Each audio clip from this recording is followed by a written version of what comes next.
नमस्ते, वंदे मातरम आप सभी श्रोतागण को। आप सभी का चिकित्सा क्रांति में बहुत बहुत स्वागत है। सबसे पहले आप सभी श्रोतागण से मैं क्षमा प्रार्थी हूँ कि मैं वीडियो आप सभी के बीच में नहीं ला पा रहा था किसी कारण से, साथ ही समय के अभाव में अभी भी समय नहीं होता है। अनुभव तो बहुत सारे आते हैं हमारे पास। स्वस्थ समृद्ध परिवार अभियान के तहत हमारे पास बहुत सारे अनुभव आते हैं, लेकिन वो सारा अनुभव मैं वीडियो के माध्यम से आप सभी को नहीं बता पाता हूँ। लेकिन धीरे धीरे मैं इस ओर अग्रसर हूँ। आने वाले समय में आप सभी को मैं निरंतर वीडियो दूंगा चिकित्सा क्रांति अभियान के माध्यम से। तो उसके लिए अभी के लिए मैं क्षमा प्रार्थी हूँ कि आप सभी को वीडियो नहीं मिल रहा है, मैं नहीं दे पा रहा। जो अपने जीवन में अनुभव कर रहा हूँ चिकित्सा से क्षेत्र में, वो मैं आप सभी को अभी नहीं बता पा रहा हूँ। लेकिन जो हमारे YouTube का जो कम्युनिटी गाइडलाइंस होता है, कम्युनिटी जो होती है, तो उसमें मैं कुछ ना कुछ पोस्ट डालता रहता हूँ, तो उसे ज़रूर देखें, क्योंकि ज्ञान का आदान प्रदान होना चाहिए, चाहे वीडियो के माध्यम से हो, चाहे पोस्ट के माध्यम से हो। वो मेरा प्रयास निरंतर रहेगा। मेरा प्रयास यही है कि आयुर्वेद का ध्वजा फहराना है, आयुर्वेद को पुनः विश्व में स्थापित करना है। पुनः जो ऋषि मुनियों की परंपरा थी आयुर्वेद की, वह पुनः हमें अपने देश में लागू करनी है, और वह लागू होगी वैद्य निर्माण क्रांति के माध्यम से। तभी हम सभी स्वस्थ समृद्ध परिवार की ओर से वैद्य निर्माण क्रांति भी करते हैं। हमारे साथ वैद्य श्री सत्यवान नायक जी उसमें सहयोग करते हैं। वैद्य श्री सत्यवान नायक जी के माध्यम से हम सभी वैद्य निर्माण क्रांति अभियान चलाते हैं। ठीक है, चिकित्सा क्रांति अभियान तो सब में समाहित है। तो एक नई पहल वैद्य निर्माण क्रांति हम सभी ने मिल करके स्वस्थ समृद्ध परिवार के सभी कर्णधारों के माध्यम से हम उनके जो है कि बल से, उनके पराक्रम से, उनके समर्थन से, उनके सहयोग से हम एक वैद्य निर्माण क्रांति चलाते हैं अभियान। उसमें वैद्य श्री सत्यवान नायक जी प्रतिदिन शाम के 7:30 बजे आते हैं और 9 बजे तक आयुर्वेद पर व्याख्यान होते हैं। उसमें बहुत ही गंभीरता से बातें होती है आयुर्वेद पे, अन्य सभी विषयों पे। आरंभ से हम सभी का एक अध्ययन चल रहा है, आलोचना चल रही है आयुर्वेद पे वैद्य जी के माध्यम से। अगर यदि आप सभी इच्छुक हैं तो स्वस्थ समृद्ध परिवार नाम का टेलीग्राम ग्रुप है, वहाँ पे जुड़ करके प्रतिदिन वैद्य जी से आप वहाँ पे प्रत्यक्ष रूप से वैद्य जी से की बातों को सुन सकते हैं और आयुर्वेद के ज्ञान को आगे बढ़ा सकते हैं। तो ये सारी बातें हम सभी कर रहे हैं। तो समय के अभाव में वीडियो नहीं बनता, लेकिन मैं बनाने का ज़रूर प्रयास करूँगा। अभी भी समय नहीं है, रात्रि का समय है। एक छोटा सा अनुभव कुछ समय पहले आया है हमारे पास, काफ़ी सारा है, लेकिन वो अनुभव लगा कि आप सभी के बीच में साझा करनी चाहिए, तो आज मैं बता रहा हूँ। तो एक अनुभव आया है हमारे साथ स्वस्थ समृद्ध परिवार अभियान में। हमारे साथ एक सज्जन जुड़े हुए हैं। उनके जो ये ललाट होते हैं, वहाँ पे बहुत ही ज़्यादा फोड़े फुंसी काफ़ी सारे निकल गए थे। 2-4 रोग एक तरह से हो गए थे।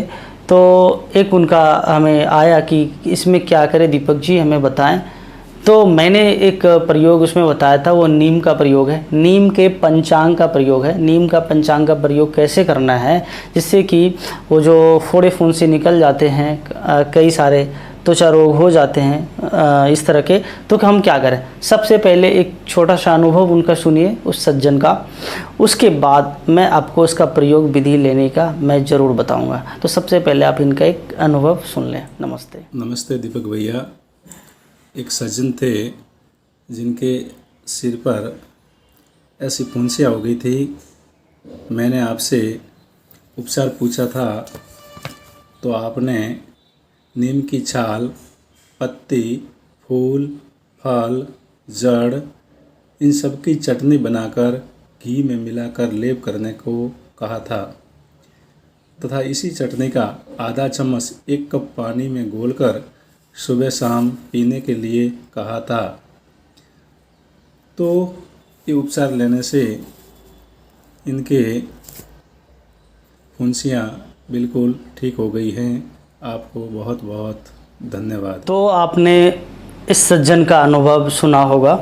आपने देखा होगा कि पहले उनके सर पे जो ये हिस्सा है ललाट की, इसमें कई सारे फोड़े फुंसी निकल गए थे। लेकिन नीम का पंचांग अर्थात उसमें लेनी है छाल, नीम का छाल लाना है, छाल काट के लाइए। एक हो गया नीम का छाल, फिर पत्ते, फल, फल भी लगते हैं, फलियाँ निम्बोली, और उसमें फूल आते हैं, उसके फूल लें, तोड़ लें अलग से, और जड़ ले लें। अर्थात जड़ हो गए, छाल हो गए, ठीक है, पत्ते हो गए, फूल हो गए, फल हो गए, सभी थोड़ा थोड़ा ले आएँ। समान मात्रा एक तरह से लेना चाहिए, जितना वज़न हो सबका उतने हिसाब से लें। अगर दी उतना नहीं करना चाहते हैं तो अगर दी मात्रा वो समान भी हो जाए, लेप लगाने में तो कोई इससे हर्ज नहीं है। तो कोशिश करें, अगर दी समान मात्रा लाना चाहें तो समान मात्रा ले लें। मान लीजिए कि सभी 20-20 ग्राम या 10-10 ग्राम सभी चीज़ें लाए तो सभी 10-10 ग्राम ले लिया, लेकिन इसमें करने की आवश्यकता नहीं है। सब थोड़ा थोड़ा ले आएँ, ले ला करके सील बट्टे पे अच्छे से उसको पीसें। मतलब क्या हो गया, 5 हिस्से, 5 अंग हो गए नीम के, तो इसीलिए इसके पंचांग कह देते हैं। तो सबको पीसना है सील पे अच्छे से, पीस करके पानी नहीं डालना है। पीसिए इसको, पहले देखिए अगर दी पानी की आवश्यकता हो तो कुछ बूंद पानी डाल लें, ऐसे ज़्यादा ज़रूरत नहीं है। थोड़ा घी डालें उसके ऊपर, पीसने वक्त अगर दी सूखा लगे तो थोड़ा घी डाल के उसको पीसिए, घी में ही पीसना है। पीस करके थोड़ा फिर बाद में हल्का सा और घी मिलाना हो तो मिला के एक मलहम जैसा बना लें।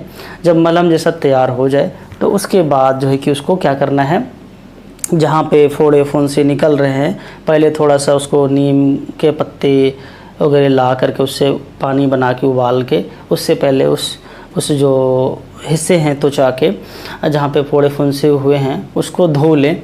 उसके बाद यह लेप लगाएं। तो इसी तरह उस सज्जन ने प्रयोग किया कुछ दिन, तो आपने देखा होगा कि दूसरे चित्र में, दूसरे फ़ोटो में वो फोड़े फुंसी गायब हो गए थे। तो नीम के छाल का, नीम के पंचांग का प्रयोग बहुत सफल रहा। तो एक अनुभव था आज आपके लिए, नीम के पंचांग का लेप करने से, घी आदि में मिला के लगाने से, क्योंकि त्वचा रोग अक्सर ज़्यादा यही इसमें होता है कि पित्त की विकृति ज़रूर रहती है। तो नीम क्या करेगा, पित्त का शमन में सहयोग करता है, घी भी पित्त के शमन में सहयोग करता है, तो जिसके कारण से फोड़े फुंसियाँ ठीक हो जाते हैं। तो ये बहुत अच्छा अनुभव रहा। तो ध्यान रखें, नीम पे बहुत ही विस्तार से चर्चाएं हो सकती है, लेकिन मेरे व्यक्तिगत जीवन का जो अनुभव रहा आज मैंने आपसे साझा किया। तो किसी को भी कहीं पे भी अगर ऐसे त्वचा रोग हो जाए तो ज़रूर इसका प्रयोग करें और देखें और अनुभव औरों में बांटिए, ठीक है। तो नीम को कुष्ठ रोगों में, कुष्ठ रोग को ठीक करने के लिए इसका चयन होता है आयुर्वेद शास्त्रों में। अन्य वैद्य अपने अपने अनुभव से प्रयोग कर करके अनंत तरह के रोग नीम के जरिए ठीक करते हैं। नीम का ऐसा कोई अंग नहीं है जिसका औषध के रूप में प्रयोग नहीं होता, ठीक है। जड़ से लेकर के शिखर तक हर एक चीज़ों में परमात्मा ने इसमें औषधि गुण भरपूर भर के रखे हैं। तो नीम के बारे में अध्ययन करें, पढ़ें, इस पर रिसर्च करें और धीरे धीरे इस पर अनुभव करते जाएं और औरों में ज्ञान बांटते जाएं। तो मैं भी इस क्षेत्र में लगा हुआ हूँ, जो भी अनुभव करता हूँ, जो सीखता हूँ, आप सभी भाई बंधुओं को ज्ञान देने का प्रयास करता हूँ।